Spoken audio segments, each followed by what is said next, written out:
You may have been praying for years. You may attend church. You may know scripture. You may repeat memorized words. But let me ask you a deep question. What if you've been praying the wrong way? What if what's missing in your spiritual life isn't more time in prayer, but more alignment with what Jesus Christ actually taught? Today you're going to discover 13 lessons that can completely transform the way you speak to God. And the last one is the most challenging of all. Stay with me until the end. One sincerity. In the Garden of Gethsemane, we see Jesus alone. No crowd, no miracles, no applause, only anguish. Father, if it is possible, let this cup pass from me. Yet not my will, but yours be done. It wasn't a polished prayer. It was a real one.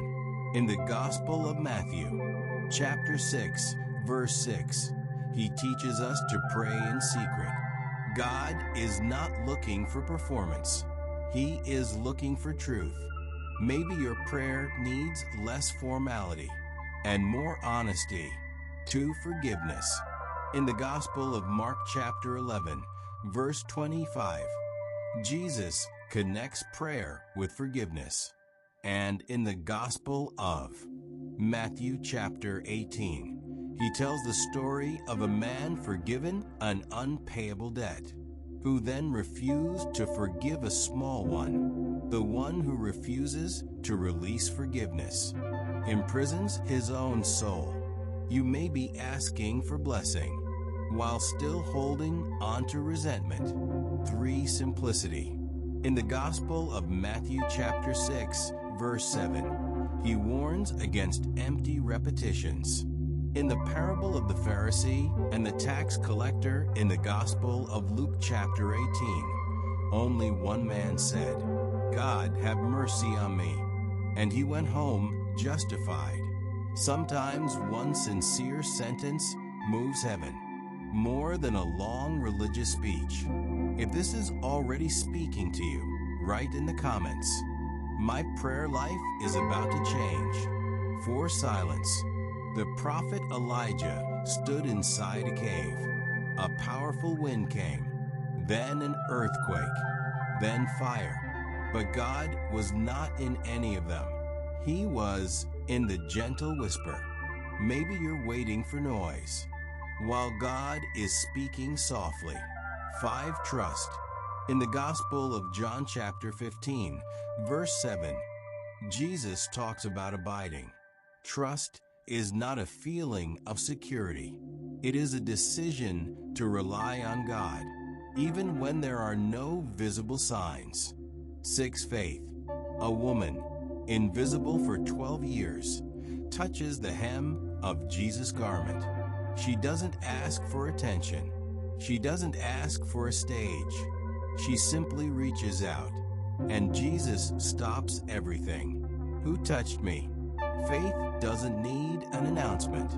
It needs a decision. In the Gospel of Mark chapter 11, verse 24, he says, "Believe that you have received it." 7. Live what you pray. A man lies beaten on the side of the road. 2. Religious leaders walk by, but the one who stops is the least expected. In the story told in the Gospel of Luke chapter 10, the Good Samaritan proves that true prayer produces visible action. 8. The Lord's Prayer. In the Gospel of Matthew chapter 6, verses 9 through 13, Jesus teaches a structure: worship, surrender, dependence, forgiveness, protection. It's not about mechanical repetition. It's about aligning your priorities with heaven. 9. Crisis. Peter steps out onto the water. As long as he looks at Jesus, he walks. When he looks at the wind, he begins to sink. But he prays, "Lord, save me." And immediately he is sustained. Your faith may waver, but your prayer can still keep you standing. 10. Pray for your enemies. On the cross, according to the Gospel of Luke chapter 23, verse 34. Father, forgive them. That is spiritual maturity. 11. Gratitude. In the Gospel of Luke chapter 17, only one returned to say, thank you. Gratitude changes your perspective. 12. Perseverance. Daniel prays for 21 days. Silence. But in the unseen realm, a spiritual battle is taking place. In the book of Daniel chapter 10, we learn, from the first day you prayed, your words were heard. Delay does not mean denial. 13. God's will. In the Gospel of Matthew chapter 6, verse 10, your will be done.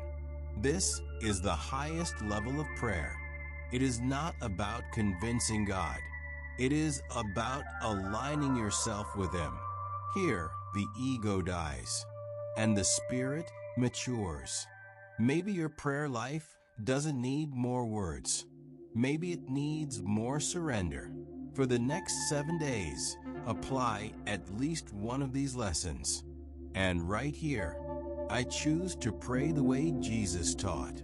If this video spoke to you, like it, share it, and subscribe. Because prayer is not a ritual. It is a relationship. And relationships change destinies.